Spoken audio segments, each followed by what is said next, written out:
জলপাইয়ের এই আচারটা আমি প্রথম বানিয়েছিলাম। আচারটা এত টেস্টি ও জুসি, এটা কম করে বানালে পুষবে না। আসলে আমি ভুল করেছি কম করে বানিয়ে। আসসালামু আলাইকুম, কেমন আছেন সবাই? আশা করি ভালো আছেন। আলহামদুলিল্লাহ আমিও ভালো আছি।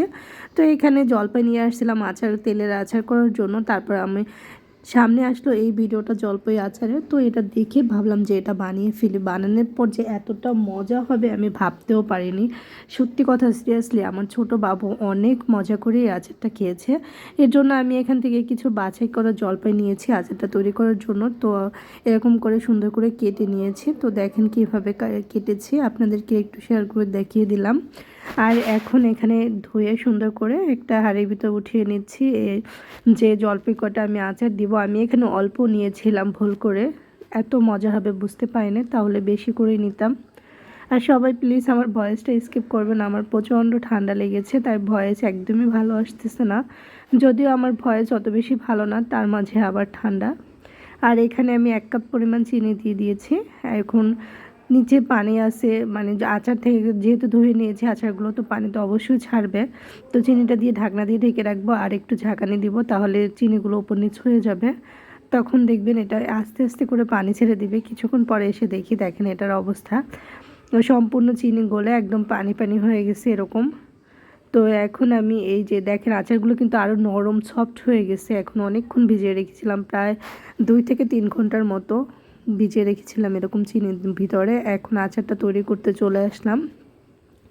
এখন প্যানের মধ্যে এই যে চিনিযুক্ত পানিটা সহ মানে আচারটা দিয়েছি, কিছু চিনি নিচে জমে আছে। তো ওটা আমি ধুয়ে ভালো করে একটু পানি দিয়ে দিলাম আর একটু লবণ দিয়ে দিলাম। এখানে পরিমাণ মতো দিয়ে দিচ্ছি একটু হলুদের গুঁড়া, একটু মরিচের গুঁড়া। এটা একটু কম কম করেই দিয়েছি একদম, যেহেতু আমার আচারও কম। আর এটা কালারটা সুন্দর আনার জন্য দেওয়া হয়েছে। আর কিচ্ছু দিতে হবে না, কোনো তেল ছাড়াই একদম আচারটা হয়ে যাবে। আর এখানে কয়েকটা শুকনো মরিচ আমি জাস্ট মানে ভেঙে ভেঙে দিয়েছি। আজ তো আপনারা চাইলে ভেজে তারপরেও দিতে পারেন, দেন আমার কাছে মনে হয় এরকম দিলেই ভালো লাগে, কালারটা অনেক বেশি সুন্দর আসে। আর এই মরিচটা যখন মিষ্টির মধ্যেই হয়ে যায় তখন খেতে আরও বেশি ভালো লাগে, মিষ্টি মিষ্টি লাগে, অনেক ভালো লাগে।